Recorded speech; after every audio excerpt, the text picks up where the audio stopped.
Meu nome é Bianca Santana e antes de eu chegar na igreja, eu tive muitos problemas em relação aos meus pais, por eles não serem tão próximos, eles trabalharem muito. E decorrente a isso, eu tive uma infância muito conturbada por não ter os meus pais próximos. E aí eu fui acarretando um vazio dentro de mim e devido a isso eu fui buscando alternativas para começar a chamar a atenção deles. Então eu comecei a ir para baladas, com 14 anos de idade eu comecei a usar drogas, comecei a experimentar a droga por influências de amigos. E aí o tempo foi passando e eu fui me vendo viciada. Então eu já não conseguia mais ir para a escola sem fumar maconha, já não conseguia ir mais para balada sem usar lança-perfume. E aí foi acarretando, aí foi quando começou a bombar o narguile. Aí a gente começou a comprar o narguile, a gente ia para encontros de narguileiros e começou a colocar a maconha dentro do narguile. Então até o momento os meus pais não sabiam. E isso foi me fazendo me envolver com vários meninos. Eu nunca levei a sério para um relacionamento, até que um dia eu conheci um menino e a gente começou a namorar e foi um relacionamento abusivo. Era agressão física da parte dele, agressão física e verbal da minha parte, e o tempo foi passando. E um certo dia a gente acabou discutindo por ciúmes e aí foi onde ele me machucou muito. Então eu comecei a me diminuir. E aí eu cheguei em casa, descontei a minha raiva socando o guarda-roupa de uma maneira. E aí eu ia dormir, e aí vinha toda aquela cena dele me agredindo de novo. E eu comecei a criar um ódio dentro de mim, que a minha vontade era de matar ele e depois me matar. E quando o tempo foi passando, eu fui me vendo entrando em depressão. Eu já não conseguia comer, já não tinha mais vontade de tomar banho, já não queria mais sair de casa, só ficava trancada no meu quarto. E aí foi onde a minha mãe foi se aproximando de mim, só que eu fui criando uma barreira. E aí eu tinha uma amiga que ela já era da igreja, e aí ela sempre me fazia o convite para ir. Anteriormente a tudo isso acontecer, eu até ia na reunião, mas nunca levava nada a sério. E aí nesse dia eu tinha planejado meu suicídio e acabei postando uma frase no Facebook, e ela viu e me chamou no WhatsApp. E aí ela perguntou se eu queria ir, e aí de início eu recusei. Aí ela falou que as portas estavam sempre abertas, que sempre que eu precisasse dela eu poderia contar com ela. E aí nesse dia eu fiquei revoltada, falei, Deus não existe, porque se ele existisse isso não estaria acontecendo comigo, eu não estaria nessa situação.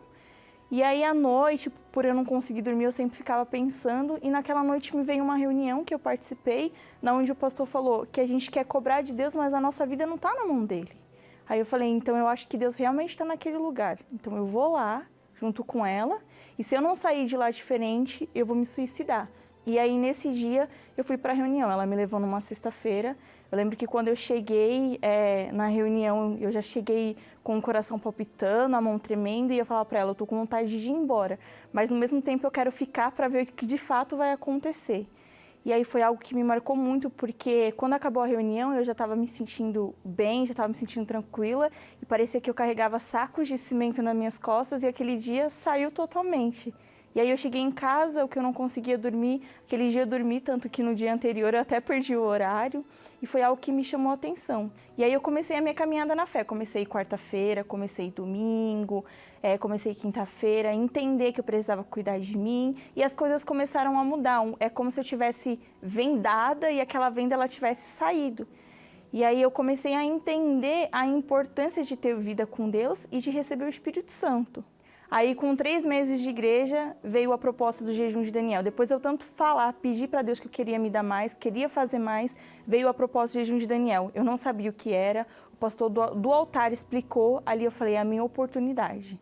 Aí eu me lancei de cabeça, abdiquei de séries, de filmes, de músicas seculares. Aí eu buscava na igreja, chegava em casa, buscava pelo rádio com o Bispo Macedo.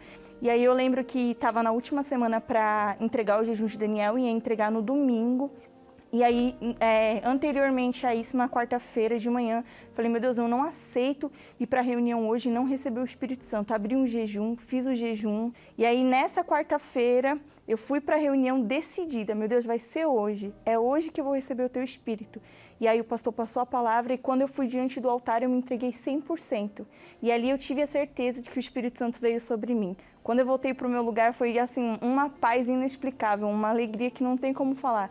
A vontade de sair ali e falar para todo mundo, Deus de fato existe, o Espírito Santo está dentro de mim. Era uma certeza que que é inexplicável, assim, é uma certeza que vem de dentro. Uma coisa que me chamou muito a atenção era a questão da paciência, porque eu era uma pessoa impaciente, era uma pessoa brigona, que estava ali, qualquer motivo pequenininho era para mim causar discussão, para mim causar briga, ir para cima de alguém.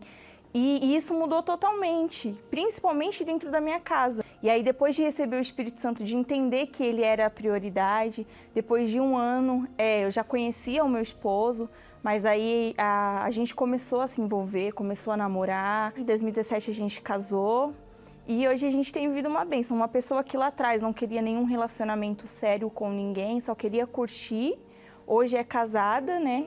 Isso, graças a Deus, é o fruto que o Espírito Santo dá. Hoje o Espírito Santo ele dá direção para tudo, dá direção para a vida financeira, hoje eu tenho o meu próprio negócio, tudo direção que veio do altar, que o principal é priorizar o Espírito Santo. Então esse foi o meu foco, o Espírito Santo primeiro, para que depois ele venha dar direção em todas as áreas.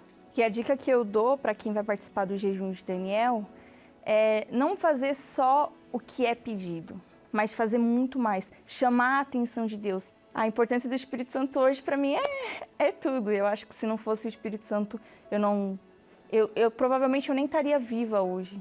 Eu já estaria morta e a minha alma ela estaria no inferno. Então, o Espírito Santo para mim é tudo. Eu acho que é mais importante do que o ar que eu respiro. Porque tudo o que eu tenho, todas essas conquistas, eu sei que vai chegar uma hora que vai ficar. Mas o que é de mais importante é a minha alma, que quando eu morrer, ela vai para o reino dos céus. E isso é o que é mais importante.